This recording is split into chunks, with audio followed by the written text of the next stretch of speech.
Hello, everyone. Good morning, good afternoon, good evening. We're really thrilled to have you here today.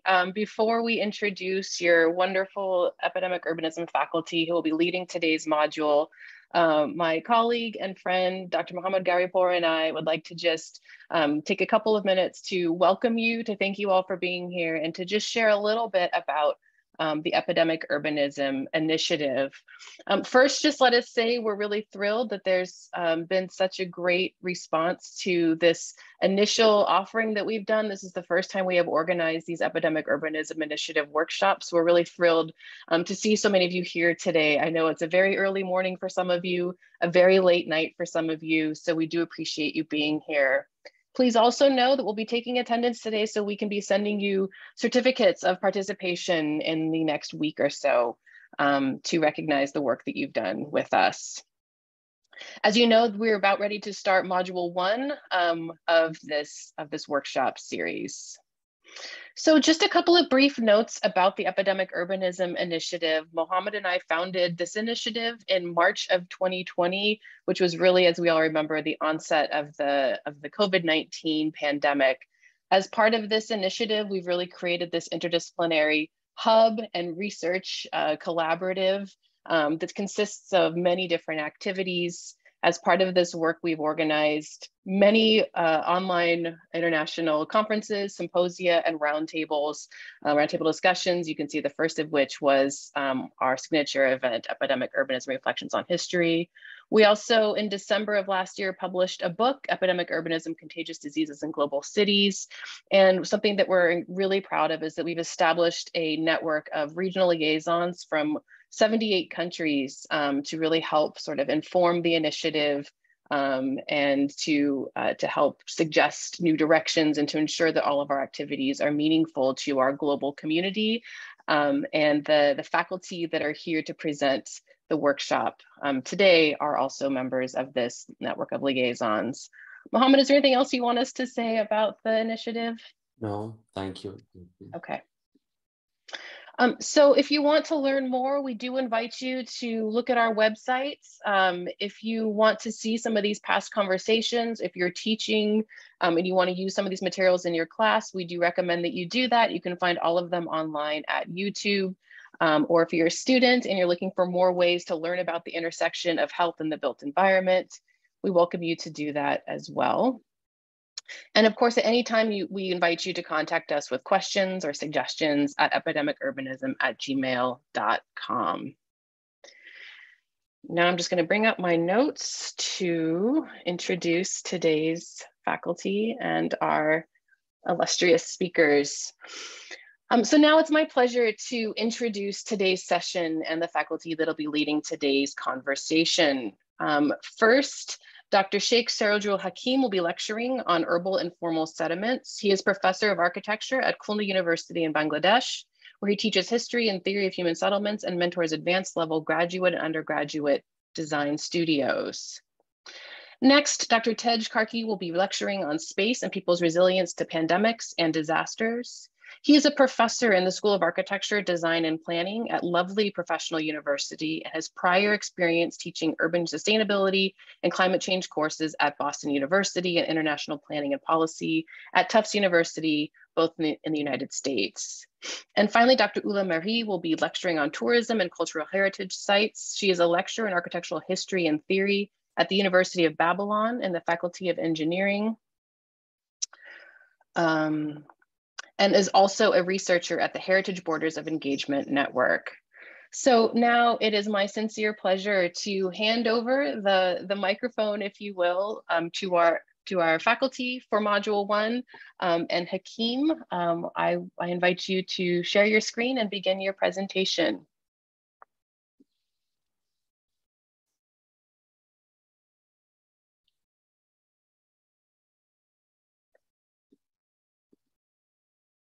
It looks like Hakim, so right now it is monsoon season, we've been told, in Bangladesh, and I know that Dr. Sheikh Serajul Hakim might be experiencing some technical difficulties right now. So what we can do is I will I will play his presentation now, and then he will be able to join us momentarily for a Q&A.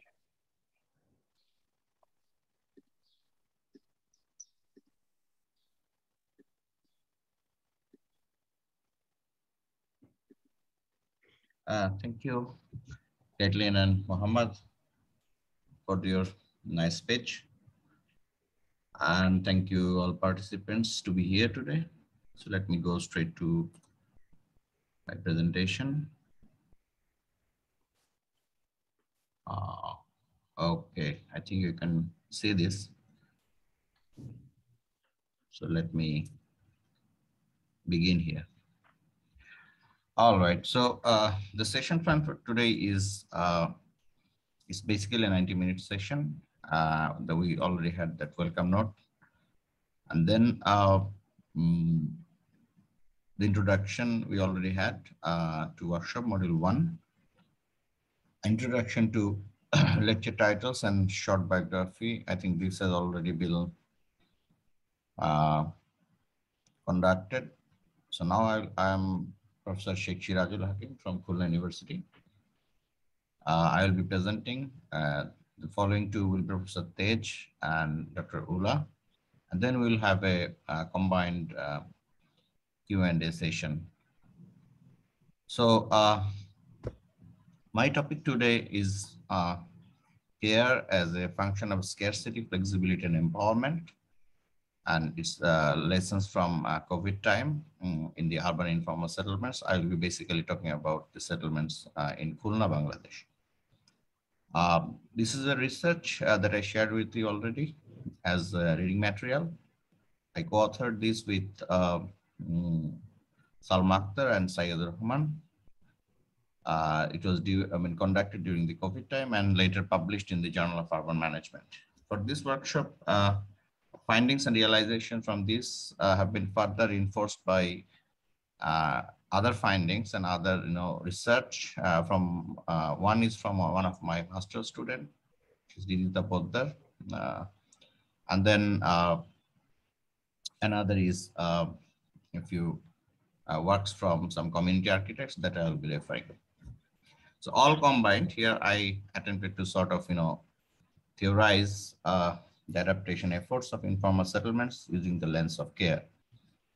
I'll highlight how, in the context of various shortages and deficiencies, informal settlements adapted to COVID-driven challenges by becoming flexible and more empowered. So my plan for my session will be, I'll be discussing a bit about the chronic scarcities in urban informal settlements. I think you already have that. COVID-19 induced challenges, and then responses in the spatial environment and in the social organization environment.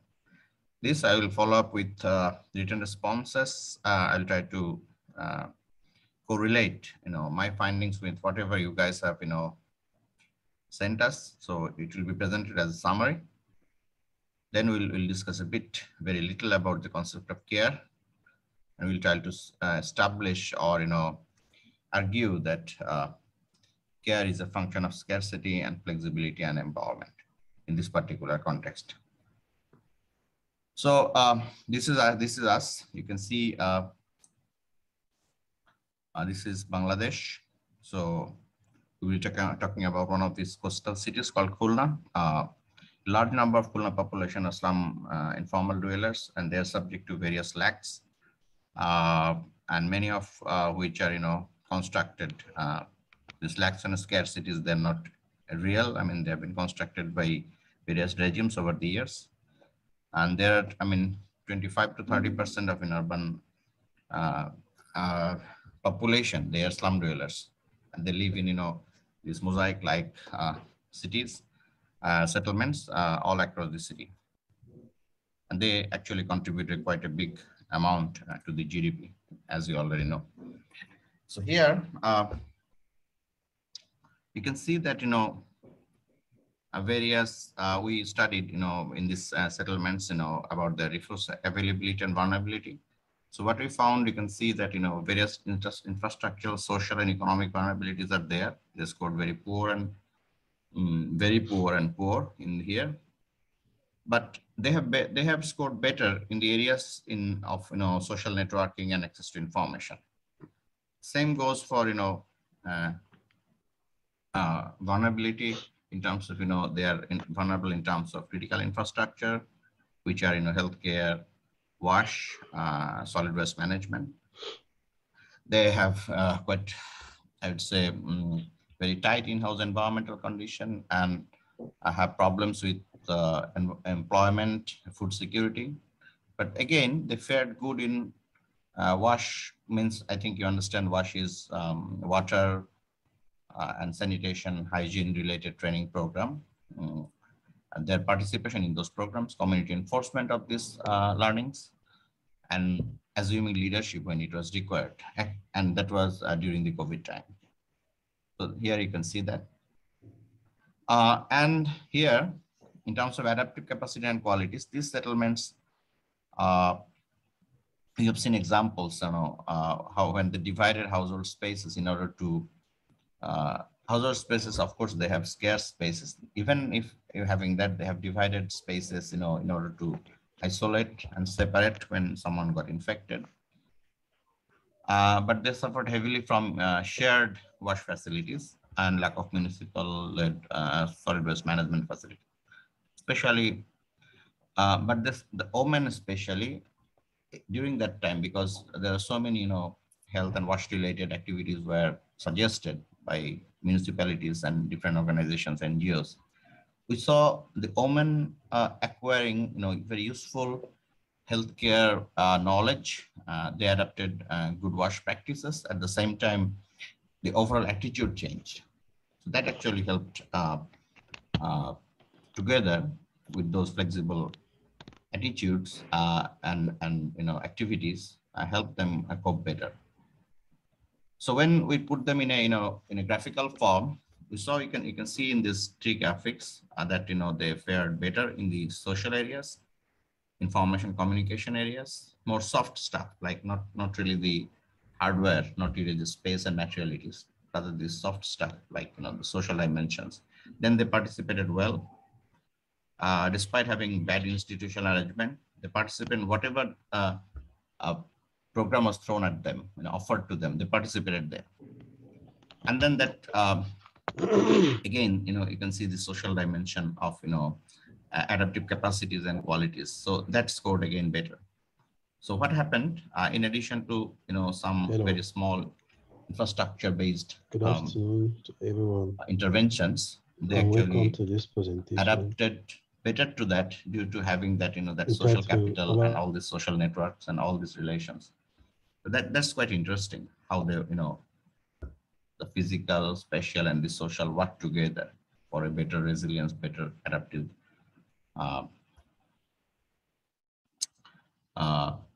I would say approach in those areas.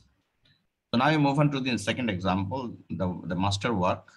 You can see what she tried to do is try to see the correlation between street configuration, COVID-19, and social interaction, and how they actually boosted, because streets are the only social space slum dwellers have in those settlements.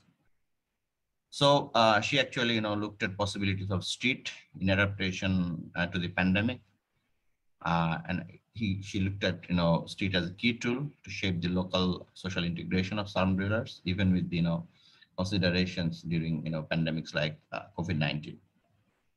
And this research called for rethinking the street configuration as an important tool to modify the social interaction pattern of urban slum dwellers in response to pandemics.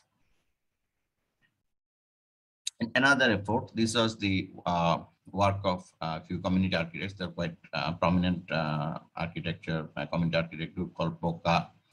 They published these documents. So here you can see how they can, they suggested, even with these scarce spaces, you can, carve out some isolation space. And actually the isolation space is there, the name of this publication. They practiced this in some of the settlements to good effect. Now coming back to your responses, we have got responses from participants from 8 regions and 15 nations. When we summarize them, we summarize them according to 3 heads. So first is the spatial physical environmental term.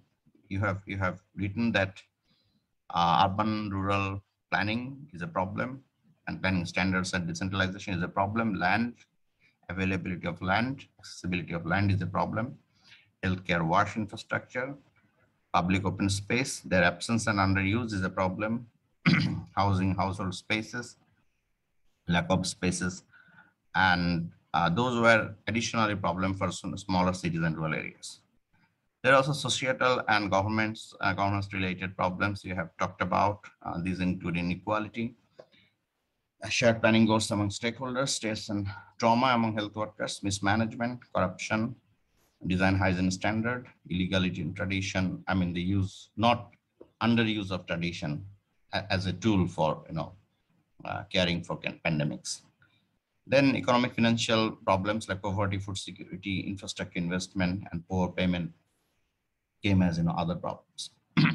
So what we find here, scarcities prevail in, various forms across all societies, not for Khulna. It's also in your societies where you are coming from. And it's not always the lack. So it's often a consequence of, constructed inequalities. And how does that affect the concept of care? Care actually, caring includes everything that we do to maintain, continue, and repair our world. So that's repairing, that's caring, what we are talking about in those particular contexts in slums. And it includes our bodies, ourselves, our environment, and all of which we seek to interweave in a complex life-sustaining way. And caring also, it has, for the same reason, it will have implication for housing environment. If we look at caring, it has these three components: scarcity, flexibility, empowerment, as I say. And they are like they're a system. They influence each other. So in scarcity terms, scarcity, as I said, it prevails, and you have different dimension of scarcity. In flexibility term, we have seen multiple use of open public spaces, multiple use of unused public infrastructure like streets, buildings, or underused, rethinking and rearranging in-house spaces. And response, as a response, we have seen, in terms of flexibility, social and organizational environment. So as I was saying, that how societies, through their social networks, being connected to certain networks, you ensure support from outside and external sources. That is very important, in addition to the physical stuff, like the hospital. Hospital doesn't work unless there is external support about hygiene, So, and then food security doesn't work if there is not support from your municipalities. And if you have good support, you sustain. For empowerment, we also saw, in terms of empowerment, this is very important. That's the social part I'm talking about. WASH and SWM, I mean, solid waste management. I think some of you have actually, mentioned about the problem of solid waste management in your countries. So these are definitely a problem, but you need to be aware about that. Communities need to be aware about that, even if you live in slums. So we have seen this increase in this awareness. We have seen urban agriculture induced food security problems. Empowerment can happen, as I said, through socio-political networks and connectivity, through the acquisition of knowledge on healthcare practices and attitudes. And what we saw, I would say, most inspiring and most important is the gendered leadership. The increase of gender-led leadership in community, and at the level of community and at the level of the city, through different community development groups. So what's the relation between them? What's the implication for sustainable built environments? Looking at the SDGs, we can see caring can take care of all of these 9 dimensions. And going back to the definition of care, we could tell that in order to warrant sustainability, which is life sustenance according to the definition of care. To maintain, continue, and repair our world, our material world needs to be flexible and adaptable enough, and the social environment needs to be enabling and empowering enough, while both need to be intertwining in a complex web. So of course, we'll be discussing more about this during the Q&A. I invite you to that session, and I invite you, the next Professor Tej to deliver his speech after me. Thank you very much.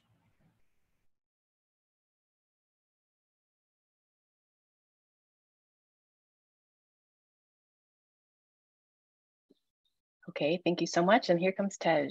Thank you.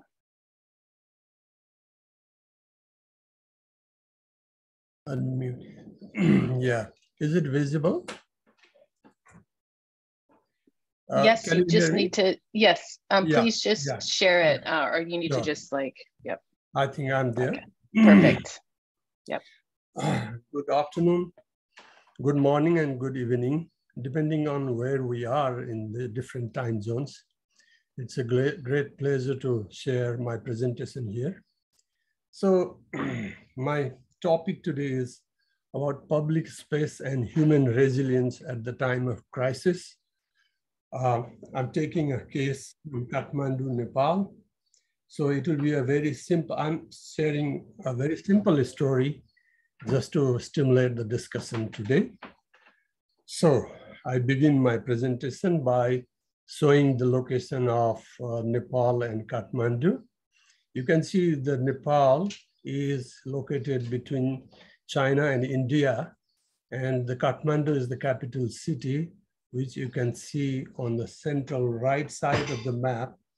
And I will be talking about what was going on in Kathmandu in terms of different resilience issues. And Kathmandu, the current population is about 800,000, and it's rapidly growing, as you can see on the right-hand side, the red colors expanding widely. So the key point I'll be discussing today is about how public space and human resilience work together at the time of crisis, what they do. So in order to answer this question, what I'll do is I will define first what is resilience, what is public space resilience, and what is human resilience. Then I will finally go into the main presentation material, okay? So let's see, what is resilience? There are different definitions of resilience. The one is ability to come back to normal after a crisis, adaptive capacity to change, the ability to flip into better alternatives. I think we can also understand the resilience from these chameleons. You know, these chameleons, they change color in order to respond to different climatic conditions.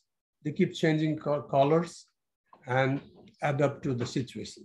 So this is how, you know, we can conceptualize the resilience. So this is all about resilience. Now I'll be talking, what is public space resilience then? That's what I'm defining next. From my understanding, the public space resilience is the ability to flip, to accommodate changes, to accommodate various human needs, human spatial needs. So that's the definition I'll be continuing here. So the next question is, okay, this is public space resilience, fine. So what is human resilience? What is human resilience? The human resilience is ability to lead, to cope with the crisis. When there is a crisis, you have the ability to lead, to cope. And this is human resilience. So I have defined resilience, public space resilience, human resilience. Now I'll go back to public space resilience in Kathmandu. This is a map of central Kathmandu area. On the left-hand side, you can see a very dense traditional settlements in the city. And on the right-hand side, you will see a vertical green area going from north to south. So what happens in this dense area since many, many years is that when there is a disaster, an earthquake going inside, because the areas are very narrow, lack of open spaces, these vertical large open spaces served as a shelter to the people living in the dense area in case of earthquake disaster. For example, in case of fire, they come to the open ground, and the fire is over, they go back, and then open space works as a normal function again, come back to the normal function. So it is about the earthquake, disasters, they serve as a shelter for fires, for epidemics. So this is how the public space play a role in the Kathmandu central city. So if you see on the upper left-hand side, that open space was a vast area in the history. And what happened on the right side, if you see right upper side, in 1934, a huge earthquake occurred in Kathmandu. Many people died. So these open spaces worked as a shelter for the affected people. They gave the asylum to the people in case of earthquake. Again, the earthquake was over and the ground, the open ground was back to normal function as open ground. But again, in 2015, you can see on the bottom left, 2015, a big earthquake again came. And again, these open spaces resumed as a shelter space for people.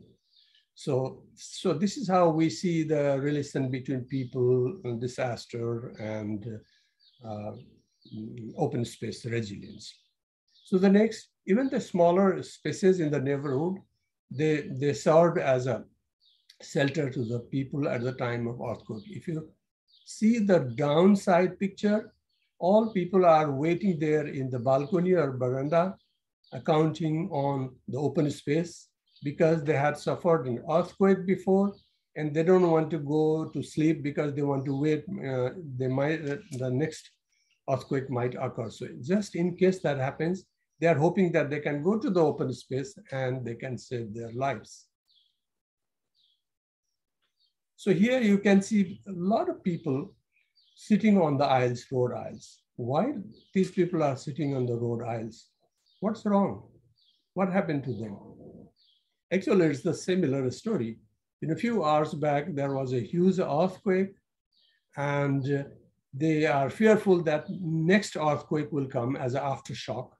And in order to save, they are sitting on the road aisles. I mean, these road aisles at the time of disaster offer as a shelter to human beings. And when the disaster is over, it goes back to its normal functioning.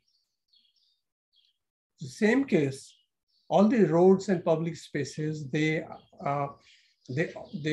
offer space for festival functions at the times of festivals, like even in the pandemic, I mean, they celebrated this festival and you can see many people in the mask, they are wearing the mask. And when the festival is over, the road and open spaces go back to the normal. Similarly, at the time of pandemic, when lockdown was there, all the roads were empty. These roads offered as a place to protest against vaccine injustice during the COVID time. You know, there was a talk about corruption in vaccine distribution and things like that. So this is how open spaces function. The next is all these open spaces, small open spaces around public schools. They offer as a hand washing spaces and outdoor teaching with social distancing. All these functions we can see the public open spaces in Kathmandu playing a role. So even some of our students also said that public open spaces could be a place for vaccination center in case of pandemic. Of course, we see this, that public spaces are providing space for vaccination. And also public spaces provide a survival space to those migrant workers who were stranded in city.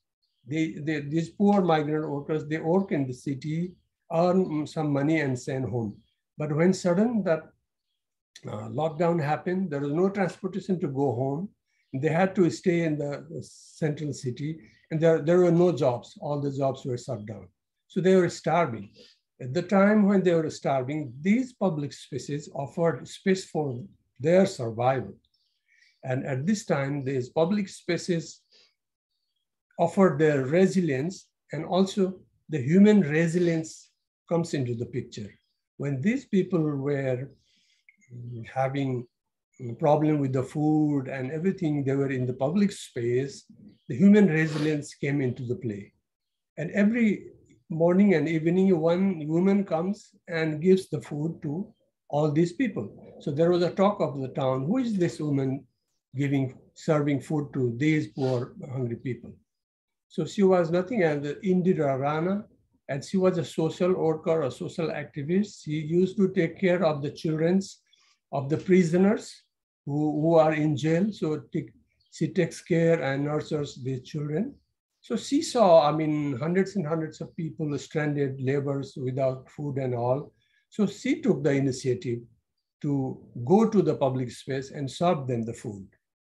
So what she did is she collected the donations and cooked herself the food, and she served to the people, to those 700 people every day that she served for 380 days, 9 a.m. in the morning and 3 p.m. in the afternoon. This is what she did.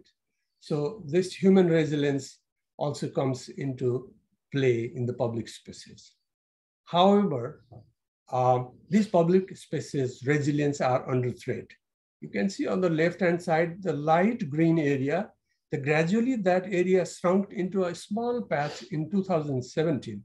What's going is that these open grounds are systematically, occupied by different agencies in the name of bus park, in the name of user fee parks, in the name of military activities, and gradually, the only open space is limited to a small patch on the extreme right-hand side. So if you see the bottom, there's a dark green area. This was military occupied in 1967, a small area for their function. They gradually expanded in 1990, 2000, and by 2017, they acquired the entire block. You can see on the right-hand side, the buildings they have constructed and the parade ground activities going on. So the public spaces are under threat. Even in Kathmandu, the built-up area is increasing every year, but the open space is almost flat. You can see very down, a very small line of flat. It is said that Kathmandu city has only 7% of its total area as open space. So that is a challenge for resilience. So finally, resilience, public space resilience is the ability to accommodate human spatial needs under different kind of crisis, including pandemic. And what we see is when public space resilience and human resilience work together, they cope with the crisis, such as pandemic. However, there are institutional and regulatory resilience issues that needs to be addressed. So finally, what I want us in the discussion session, this question I want to throw is, how can we incorporate public space resilience and human resilience in our plans and designs? I think some of the more thoughts, I hope, will come during our question and answer sessions. So I also, I want to briefly respond to the responses by the participants.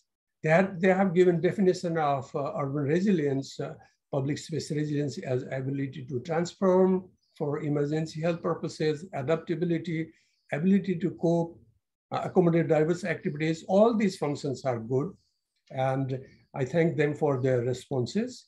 But I think that the public space, its ability to accommodate different human needs, sometimes pandemic, sometimes earthquake, sometimes fire, as the chameleons really change their color to respond to different climatic conditions.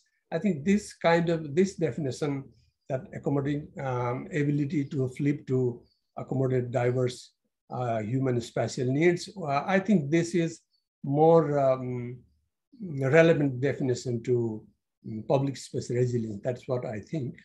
And finally, I also got the response, how can we make public spaces resilient? Somebody said policy frameworks, transforming public spaces to vaccination centers, gardens we can use for various purposes, park areas and university vaccination centers. And somebody said larger the public area, the better is the resilience for the all following reasons we discussed. Physical accessibility. All these are very good ideas, but we have to think more in a comprehensive way. So there may be a lot of other ideas also. So I thank all the participants, and this is the end of my presentation. And the next presenter will be, I think, Ola. So I stop here and thank you very much for listening my presentation.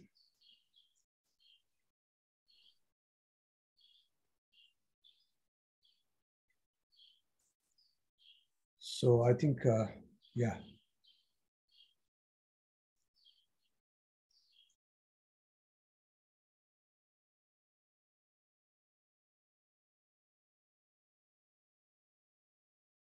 Thanks, Dr. Tej, and thanks, Dr. Kathleen, Dr. Mohammed, and Hakim for having us today. It was a wonderful opportunity to join you.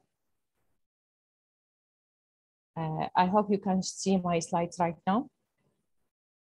Okay. Yep, everything looks good. Okay, yes. So regarding the same session that are discussing the theme of urban city and urbanism, the relation between resilience and how it's related to space, public spaces, and now moving on to the resilience that related to culture and the adaptations of culture through the community. So this session designed to understand the relation between cultural aspects and the pandemic, and the key finding from cultural heritage in action. It's captured the main trends that may identify during the pandemic time, the good practices from the people and their adaptation, and how articulated key learning point for both policies and the projects. So as we know, 2020 was a catastrophic year. So for many of us, some people's worlds have been turned upside down. Some people's wars have ended. Month of daily battles in the war against Corona, no bombs, no bullets, but uncertain conditions that are threatening our life. The spread of COVID-19 through its different waves have affected many countries in different level of dramatic scenarios, and therefore the need where arises from social and physical disconnection and action to minimize contact with other individuals and to respect the measurements that were implemented by the government. The need for social distancing has impacted the operation of a series of cultural activities and the programs that run by many organizations, many institutions, and of course, closing down many international and wide recognitions in museums and festivals. This pushed the people during that lockdown to use a range of outdoor spaces to meet their well-being needs, like urban park spaces and other green areas, which became vital places for exercise, mediate, social care, and of course, reflecting on our identity and belonging. Yet the outdoor still for the users have faces many uncertain intersection grounded related to restricted barriers and challenges that related to the disabilities that prohibited different engagement. And all these have highlighted the importance of a mixed portfolio of accessible open spaces with different facilities.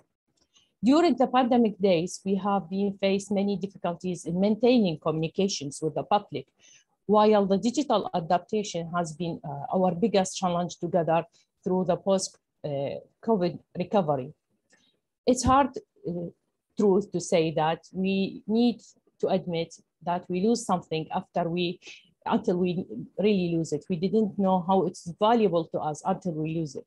So the COVID reminds us as a community and questions our life and our existing with many other things, like what is the importance of hugs, music, green spaces, and how we can live without these in our society. So what is the role of culture and creativity, and how it has been developed, and what is the way that's been adopted by different communities or societies around the world. Undoubtedly, many positives have emerged from the challenge of COVID-19 in 2020. People's governments have found different ways to rethink, invent, and improve using technology to keep the culture offer open as to many people as possible. Groups have come together to engage with online activities, alternatives way to understand the culture, and having virtual tours in many museums or public spaces around the world have been organized. So where the culture and how the heritage could be related to the community and the resilience of community, there is different strategies and layers of rule. Themes that are covered in this session will be the relation between city, culture and identity, and health and pandemic, cultural representation and participation.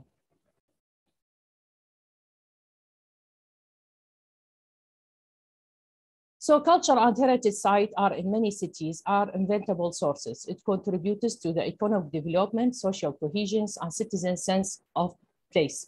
Cultural heritage and cultural environment, whatever their size or scales, are an essential resources to build identity and sense of belonging and can serve social cohesion, a pride of integrations.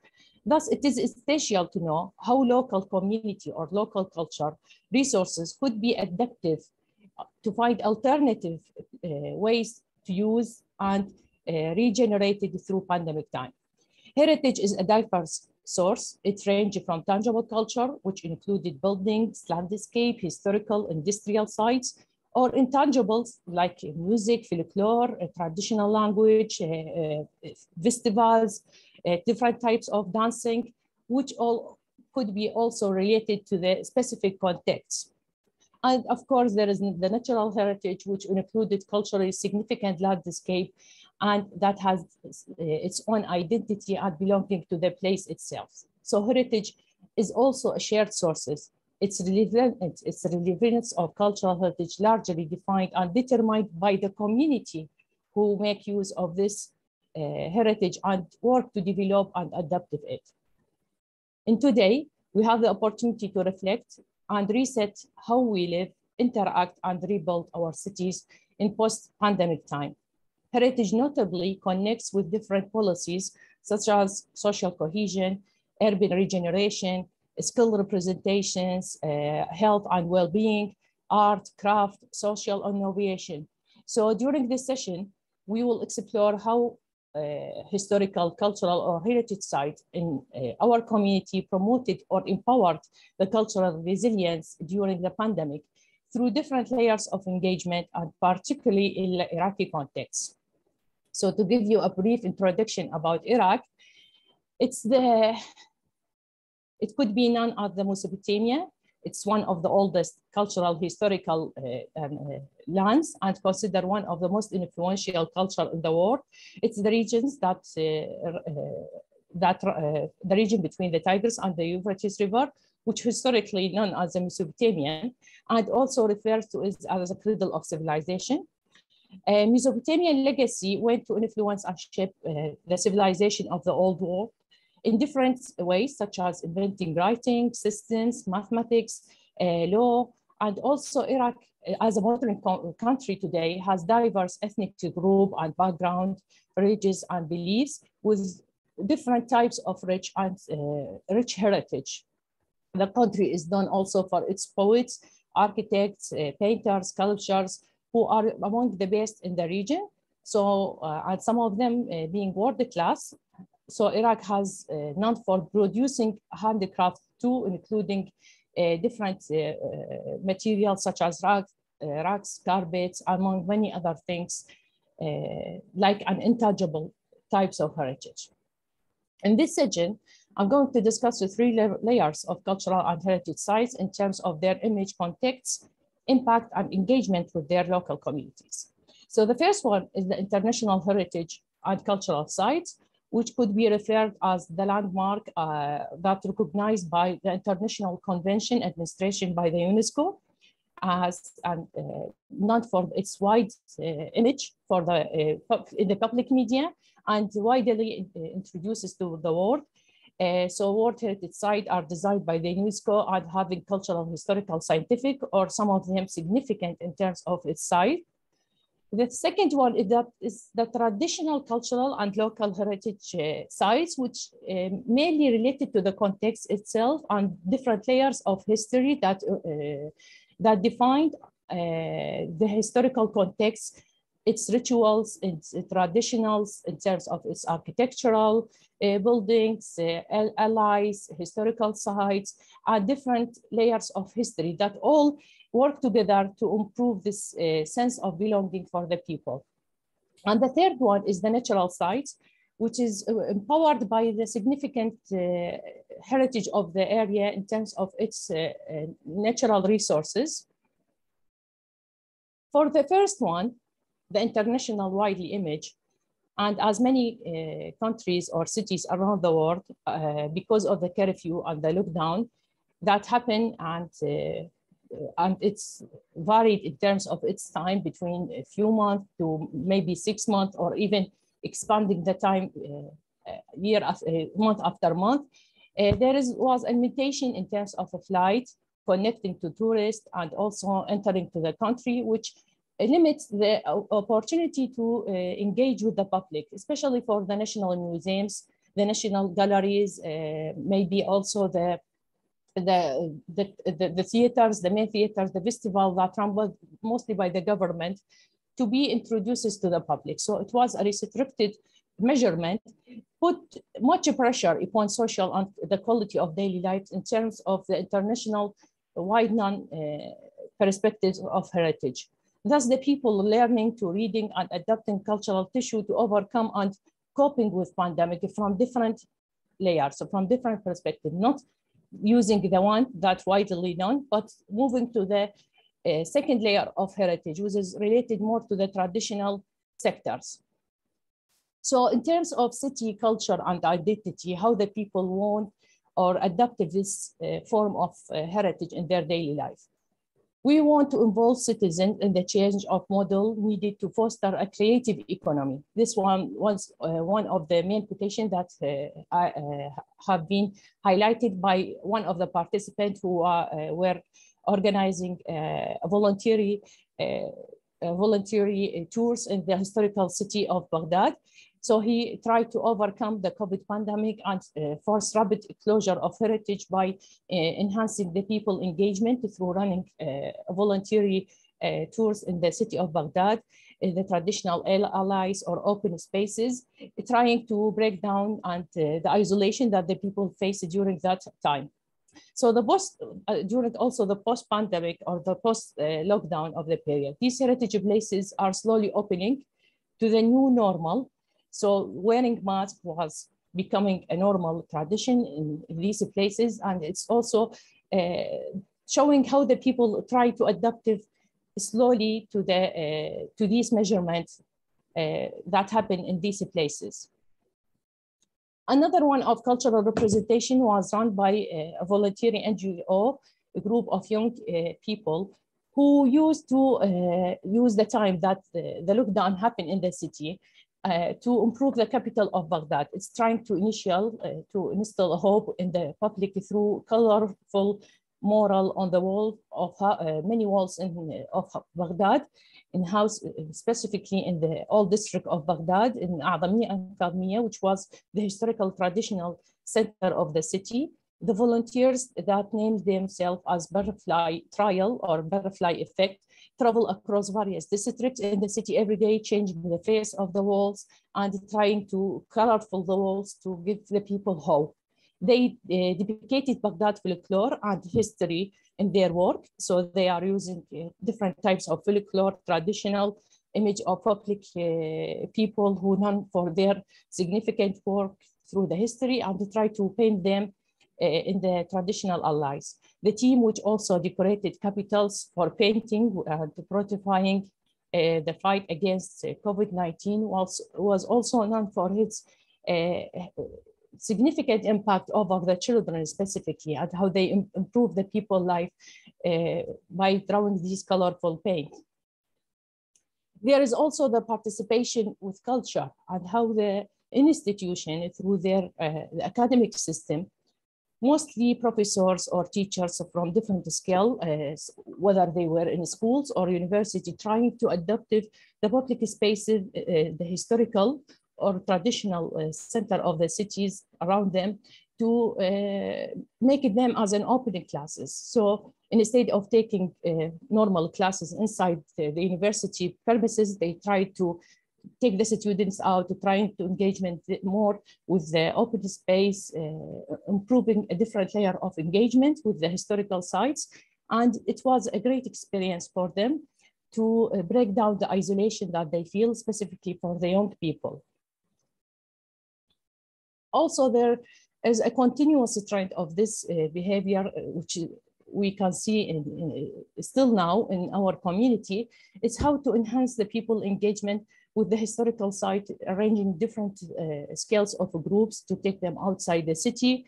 And it was a great experience for them, as they said, while I'm trying to interview part of them, who said, instead of going to the commercial mall or cinemas, which they are all closed environment, we prefer to go outside, like feeling the weather and trying to make new friends, new relation through these types of engagement. The final part is related to the health of pandemic and how the natural landscape improving the public resilience or the cultural resilience as a result of isolation measurement, which have implemented in our country. On a larger scale, of course, the possibilities for organizing leisure time and cultural activities have changed dramatically. So the people tend more towards going outside to the natural sites, landscapes, resort area, or even like a greenery space area, to find themselves more contact to the environment, to the fresh air, less pressure around their life, and feeling more about connecting with the natural environment. So it helps to live the moment, slow down and breathe, and get outside as much as possible to open our senses, connect with nature, and become more aware of our surroundings. So it helps the people to understand how these places are valuable to our life, and we should improve the quality of the natural sites, the natural environment, the farmers around the city, the green spaces around the city. It's all work to enhance the intangible culture of the people around them, and also keep our identity and feeling of belonging positive in terms of pandemic or crisis. And just to reflect on some of your quotation that I received regarding the questions that we asked, how the pandemic, you can use the cultural heritage as part to see or express the cultural resilience. There was a nice quotation who said, during the pandemic, people have been avoiding going to the indoor commercial places, yet people tend to go to some historical and heritage site, since they are ensured everyone can stay in touch with their heritage and culture. They connect themselves in harmony, community, and cultures make us life again, or connecting again. So it's like finding themselves in the culture. And finally, culture and creativity are water in the deserts. It's providing sources to the world weary, soccer, the world weary, preserving people's spiritual strength and giving us warmth and energy. So this is the final slide of my presentation today. Hope if you will find it interesting, and waiting your questions by the end of the session. Thank you.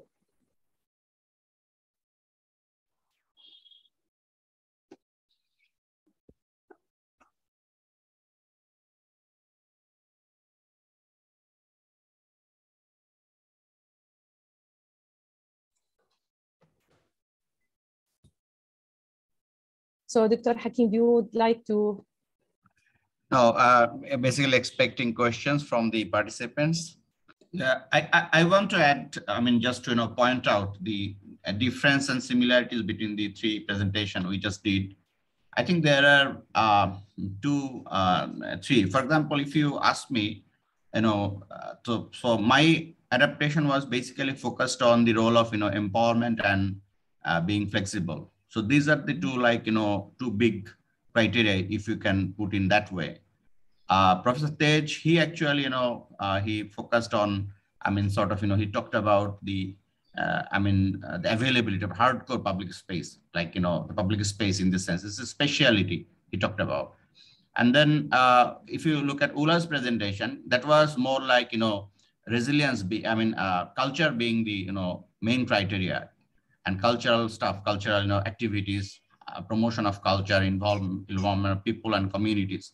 So these actually, if you because it's a big umbrella. Criteria is like so many things, right? So there are many different dimensions to it. So if you look at our three cases from three different regions, so there you get like three criteria already, like 3-4 criteria already. Mm-hmm. So of course, it depends on where you are looking from which discipline and which context. I think that will help define it in a more particular way. So we can see a raised hand. So yeah, Mahebe, could you open your camera and just you can just ask directly or use the chat box. Yeah, please. Zandail Mahebe.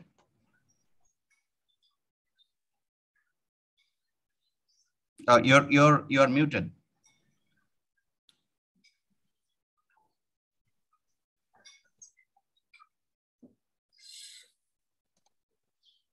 So what is the question?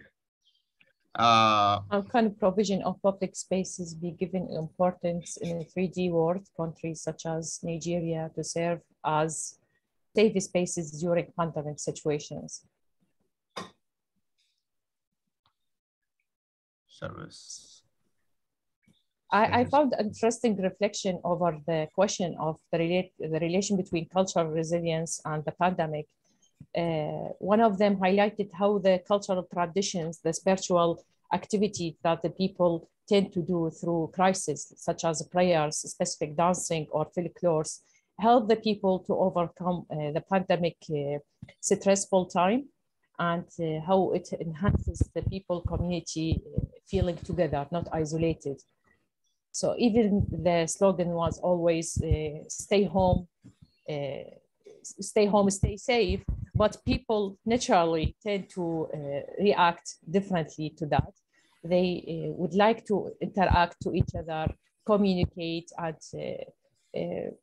searching their feeling, what's the comfort zone that they would like to join, whether with the community or isolating them. What is the better for their mental health?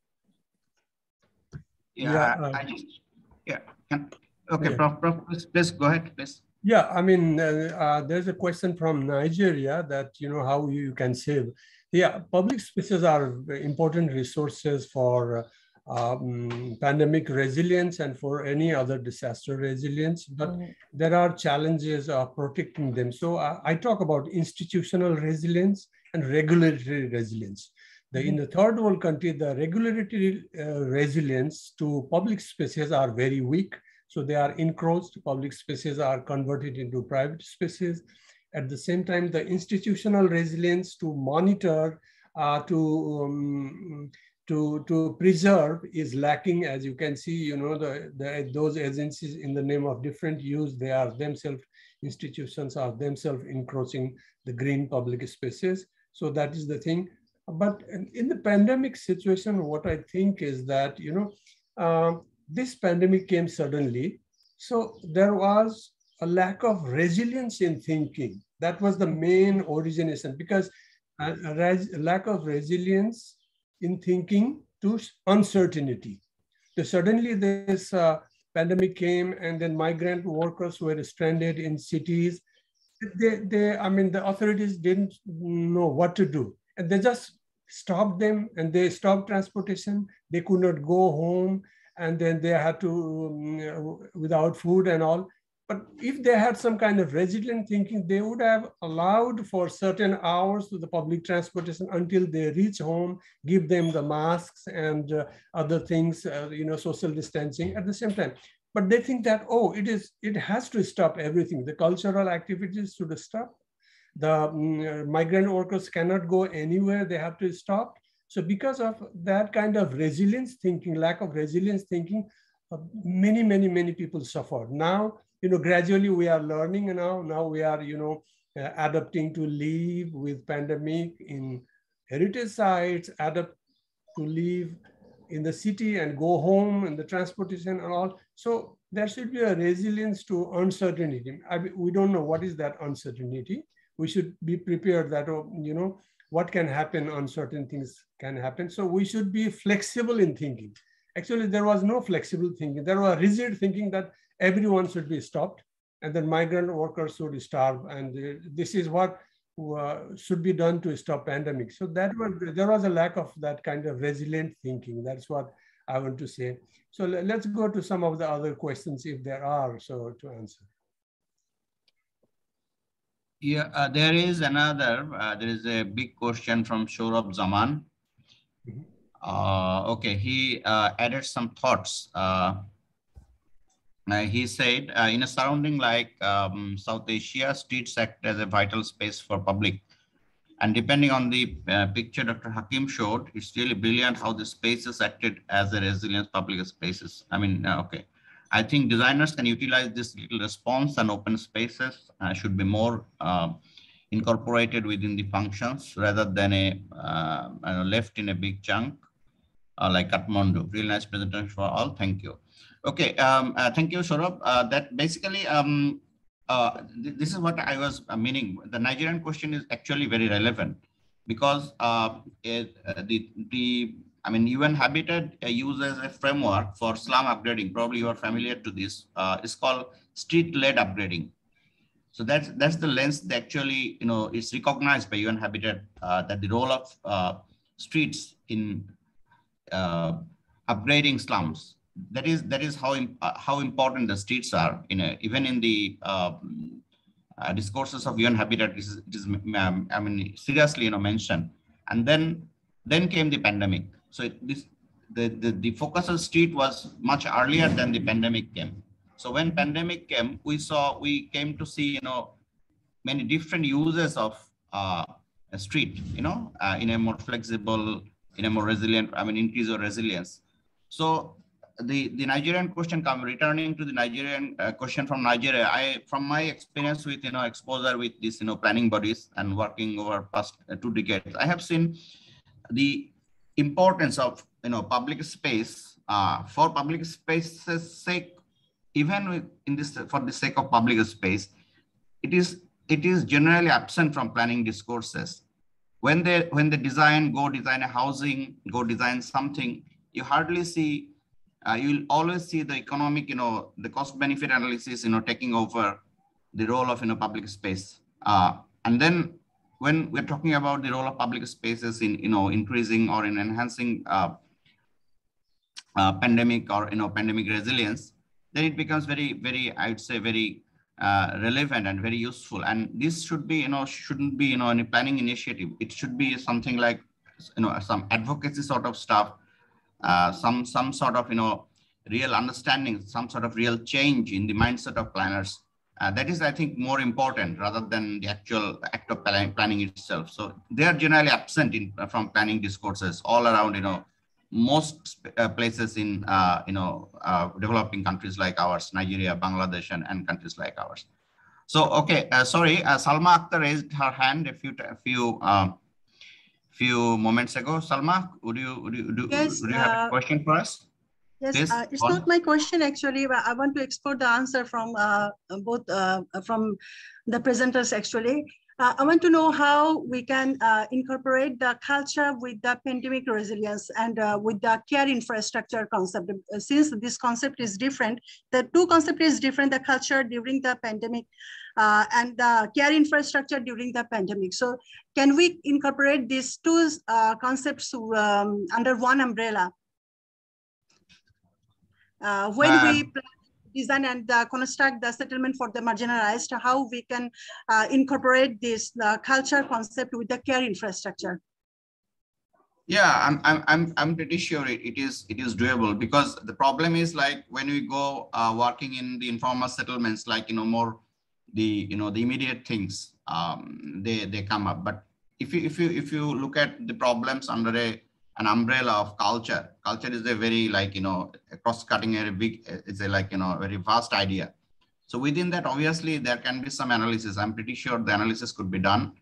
And of course, I mean, you don't want to use slum culture or something like that. But then again, the culture of the people, culture of communities, those can be, obviously, because I remember a few years back, we saw a thesis in our department. They were basically, the student was trying to look at why some community toilets, they fail. And then he came up with a very strong analysis of culture, like how through cultural practices and some sort of culture driven or culture determined activities, the participants, they didn't want to use the toilets in the way it was originally conceived. So there is this difference from the concept space or concept use than the actual practiced use. So obviously it can be done, and it was done, I'm pretty sure. So obviously this is a good question. So of course, I mean, we can do that. So I have one question. I saw one question, directed for me. It was from Yixin Wu to everyone. She said, "Thank you so much for the wonderful lectures. I have a question for me. Is it possible to elaborate more on how these 9 chosen United Nations Sustainable Development Goals contribute to the ways of thinking or the actual development for a more sustainable built environment?"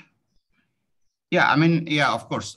These 9 actually chosen from, I think I have shown you the summary during my presentation. We talked about poverty there. Some of you actually mentioned the issue of poverty there. The food security, so it relates to hunger. We talked about health and well-being. You can see number 3 in the SDGs. Number 3 is good health and well-being. Then we talked about, of course, water and sanitation. I discussed about that. We talked about, work and work pay issues like that, economic growth. That is number 8 from the list. Innovation and infrastructure. Innovation infrastructure. I think I have shown examples how we can use the current, the existing infrastructure for upgrading. So that is relevant. Equalities, if quite a few of you actually stressed about the importance of I talked about inequalities. So it is number 10 from the list. And sustainable cities and communities, obviously, this is the thing. I mean, we are exactly in that module in our lecture. So that is quite relevant. And life on land, whatever we have, it's like a big sort of umbrella, like care. So that is also relevant. So I would say caring or whatever resilience we talk. I mean, we are talking about resilience. We're talking about adaptation, but you can actually quite easily correlate to these 9 dimensions from SDG chart, and we actually touched upon quite a few of them, even with this very small time of ours. So I think, of course, it's always possible to elaborate, but since we don't have much time, so I just help to connect and remind you that we just did this already. So maybe we have 2 more questions. Okay, thank you. We have two more. Yeah, okay, Sylvia, from Sylvia. I think it's directed to Ula. Yeah, could you, Ula? Yeah, thank you. Sylvia is asking about how we organize outdoor classes during the pandemic. So because you may know, as an architect student, we need the face-to-face interaction to understand the people, the student, if they are like in a good connection with you, with the discussion or not. So we're trying to organize that, first of all, through a social network, asking the student if they can join in a specific time. And specifically when we taking a new project, we are organizing the outside visit to the site, the first visit to the site, so they can see the actual site, measure the site dimension, and also give them an open site lecture, introducing them to the specific other project, its criteria, and also trying to make this connection in the public spaces. And we choose, for me, I choose a historical site for these types of projects, so the people or the student can engage with the historical and the narrative of the site also, and enhancing their connection together. And because I am leading a design studio for year one, the pandemic break the students' relations. So it was a vital step to do when taking them outside the class and the virtual classes to outside door area to introduce them to each other, because they don't have the chance to know each other in the actual life because of the pandemic at that time. So it was an interesting experience, and I am still running that in every project. We try to take the student out. And also there is a class for the freehand lessons, which is like the sketches, and when the people were drawing still lifes or public sites, whether they are buildings or natural landscapes, tree or anything. Also the professors work to adapt this module and take the students outside the classes to this open area. So it was a great experience, I believe. Okay, there is one question about the coastal cities. Do you think that public space in coastal cities should be treated differently? So in this regard, what I want to say is the public space resilience is, it should accommodate disasters, fire, earthquake, as well as at the time of flooding, it should accommodate floods also, because there are wetlands, there are ponds. They are actually designed or naturally located to take extra flood and protect people's lives. So in the coastal areas, I think we should not see open space as a space for disaster, resilience, and other things. I mean, that disaster resilience would also include flood resilience. At the time it will be flooded, and then when there is no flood, there may be other functions. So that's what I want to say in these things. And there is also I can add a line, because I am from a coastal city. Yeah. And it is, of course, it is sort of enlisted. It's not a, I mean, it's quite a famous, I would say, one of the most vulnerable coastal cities. You easily find Khulna in the list of top 10 most vulnerable cities in the world due to, sea level rise and everything. So I can just add, yes, of course, I mean, currently we are working at this city. It's a sort of a, some sort of a, I mean, you heard about sponge city, right? Sponge cities, like, that absorbs, water and creating. So I think for coastal cities, it is even more important to having public spaces. Even if you have, like, you don't need, I mean, you can do away with, some 30%, 40% public space in any city. But in coastal cities like Khulna, we have measured that we have something like 7 to 8% of the entire city is like for public spaces. So it's very scarce and very inadequate. And we are, I mean, as an inhabitant of this city, I have been experiencing very rapid, rise in, flooding events due to urbanization. So public spaces, pandemic or not, public spaces for coastal cities, I'm pretty sure it should be even more than, in a typical city, because they play a big role, in soaking up all this water, and sort of, they say, I mean, reducing runoff coefficient stuff, some engineering stuff. So it's very important, even more important than other cities, like, non-coastal cities. So yeah, I think that raised. I think we have one question we didn't address. Is from Nur Muhammad Khan. He posted it a few minutes back. So let's go back there. I think it can be answered by. Of course, we can answer. All three of us can answer. I think we can start with Professor Tej here. So he is asking, can we suggest any common criteria for public space planning and designing? that also can, address COVID-19. I mean, in addition, what he's saying is, in addition to social distancing, we thought this is the only medicine, like only cure for, dealing with pandemics.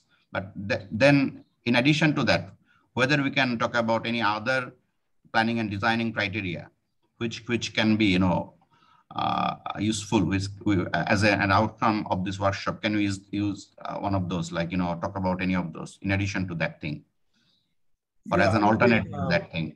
Yeah, it's a developing science, and social distancing. Social distancing does not necessarily need to have. For example, in slums of Dharavi, there has been a big research that they live in such a congested area. There is no chance of any social distancing. But despite of living in such a congested area, they manage this COVID. So it's not only about social distancing, it's about self-discipline, managing, masking, coordinating all these things so that no infection happens. So that is one thing we have to consider about social distancing. Maybe a criteria under certain conditions, but we should not be rigid and implement it.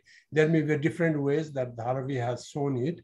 So the thing is that, this is the question I want to put everyone, also the students, that can we make our public space design or open space design flexible like that Kamalan that changes color with different conditions? Can we make not rigid, but it's flexible?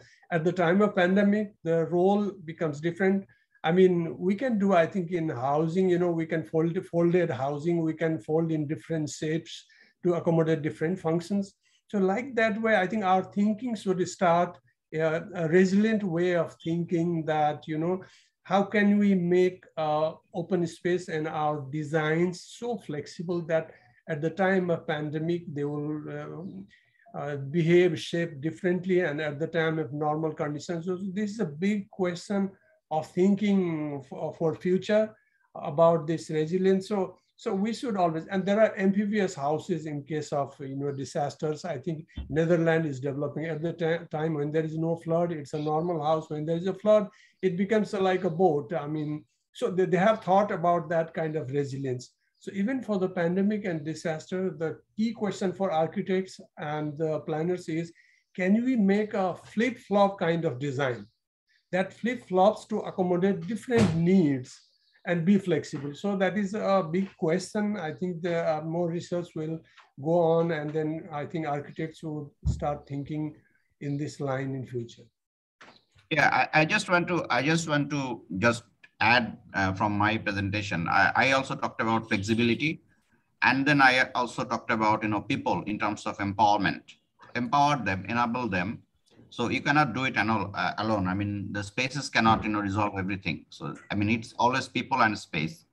So how you any way you put it, you need to. So even if these guys living in the informal settlements in the most dangerous or most precarious situations, if they can be empowered, and then you can they improve their resilience by learning some practices, adapting to good practices, and acting as leaders. I think that is also important. This the software. You need a software to run the machine, right? So I think it's also important to invest in people and empowering them. That is what I want to stress about here. There is, I think, one question for Ula. There is one question. Okay. The last one is for you. Yeah. Okay. Do you think one's culture could play a role in the use of planning public spaces as a means of resilience? Of course. By the end, you, as a designer or an architect, when we design public space, we should understand the cultural value first, understanding our context, to whom we are going to design, what is the priority of our community. So if we put like a participatory or participatory maybe workshop at the beginning to understand the main value that the cultures have or the people look at in terms of its maybe traditional activities, religious, spiritual activities, what types of culture are mostly dominated in this community. We may design these public spaces to adequate this activity and also enhance their rules in terms of the public space, how to improve its quality. We should understand our community first, and it will be, I think it will connect into each other. So taking the first step to understand the community, and it will be leading to other factors that we should understand in our design. Thank you. So I have a question to Hakim. So he said that, you know, street configuration and then COVID, I mean, the social interaction, street configuration, and then COVID, how that street configuration played a role for being resilient. So I think, could you expand on that? So it was very interesting. I liked it. Okay, just in short, we basically took, I mean, that's my student, and because I was a supervisor, so I'm saying we. So we looked at, you know, some slum upgrading cases. So we saw configuration. Of course, we measured how it is. Is it a mere street, or is it, you know, as part of any, say, social space network? You know, in slums, the social spaces are like, you know, the places where they collect water, the bathing areas, you know, some spaces in front of the houses, because the roads are very narrow, streets are very narrow. So we saw places where interaction happened, streets which are, you know, connected to those so-called, you know, I mean, social spaces, they work better, because that is where you could fit your, you remember my first image where there was a basin, wash basin, it was fitted on the street. So because the configuration where it is concave, the shape of the street is concave, where there is availability, where there is tendency people to meet, come and meet together, they became the, you know, places where you could also learn about the new, like, you know, new stuff. Like there is a training upcoming, because the female, usually the female, they gather around there. So they talked about, you know, the health and hygiene issues as part of their daily gossipings. So the shape, the configuration, the absence of streets, and whether it's part of any network or not. Actually, this sort of indicators she used to, you know, see how street actually played a role, because you needed flexible streets, right?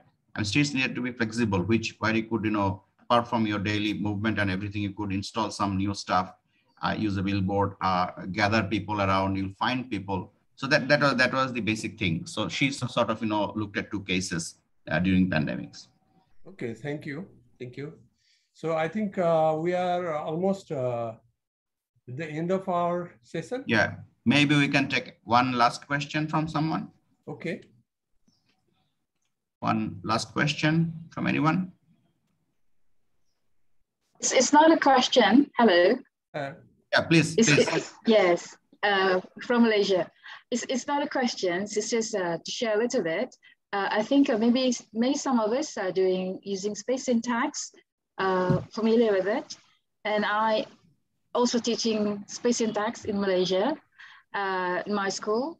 And I think one of the things that we found out as well I think I answered one of the questions I answered about the integration of the small network connectivity in order to integrate in those to make streets to become more livable, and also connecting the social spaces.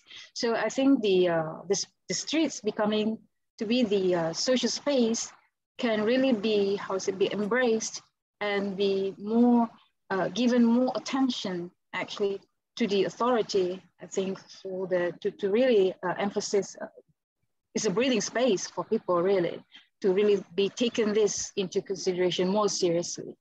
That's it. Thank you. Yeah, that's a great point. That's you just, you know, made my life easier. It's great. Yeah, it's great. Yeah, thank you. Thank you. I think Kathleen is here. I mean, on behalf of EUI, Kathleen, could you have some words for us, for our participants? Yes, I want to first thank our faculty members for 3 really fantastic presentations. And on behalf of the Epidemic Urbanism Initiative, I want to send my thanks not only to our presenters, but also to all of you for being here today, for the work you've done to prepare for today, and for some really fantastic questions